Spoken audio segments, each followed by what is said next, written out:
Біз бүгін өрттің қауіпсіздігі, яғни өрттің қауіптісі жағдай жайында айтып өтеміз. Бұл дегеніміз, от бізге дос, от біздің жауымыз. Дос дегеніміз, от біздің үйімізді жылытады. Және де сол от арқылы біз күнделікті жейтін тағамымызды жасап жейміз.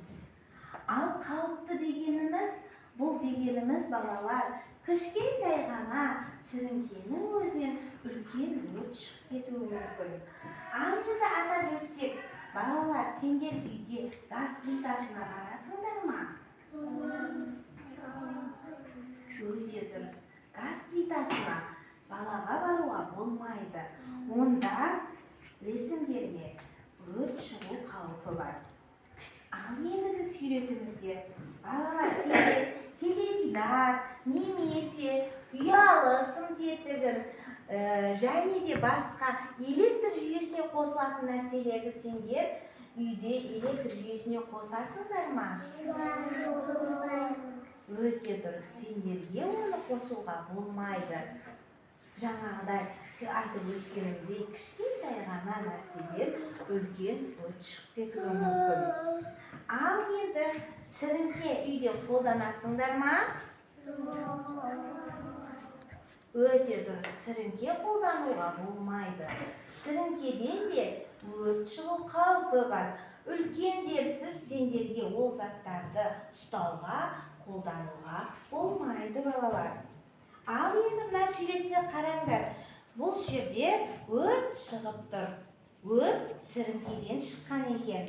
Осы сурет жайында мен сендерге бір кішкене бейне таспа көрсетіп қойып. Өртті қалай сөндіреміз? Қорқынышты, бізге кім көмектеседі? Өрт сөндіру қызметін шақырайық. Өрт сөндіру қызметінің телефон нөмірі 101. Тездетіп 101-ге қоңырау шалайық. Алло, өрт сөндіру қызметіне жедел жетіңізші, ойын алаңын өрт шалды. Балалар, көрдіңдер ме? Өрт шыққан жағдайда өрт қызметкерлерін шақырады дейміз, өрт сөндіру.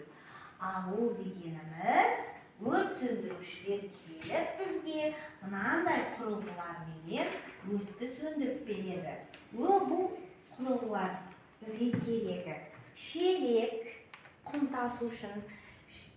Құмның өзі өртті сөндіруге көп көмек береді екен. Одан кейін міне мынандай құрылғы. Бұл да бізге өрт сөндіруге көмектеседі. Ал содан кейін өрт сөндіру өзі арнайы сіріңке ұстауға бола ма? Неге айтыңдаршы, неге болмайды?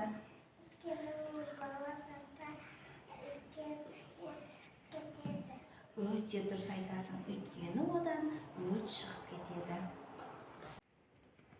Балақай, өрт қаупінен абайла.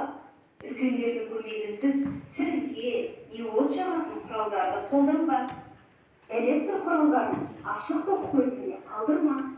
Егер түтін иісін сезсең, дымқыл шүберекті тыныс жолында ұстап, таза ауаға шығуға тырыс. Үлкендерді көмекке шақыр, немесе 101 нөміріне өрт сөндірушілерге хабарлас.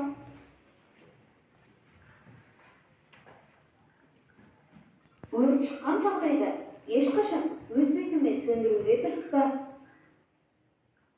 Есіңде болсын, қауіпсіздік ережесін сақтап, абайлап жүр бала.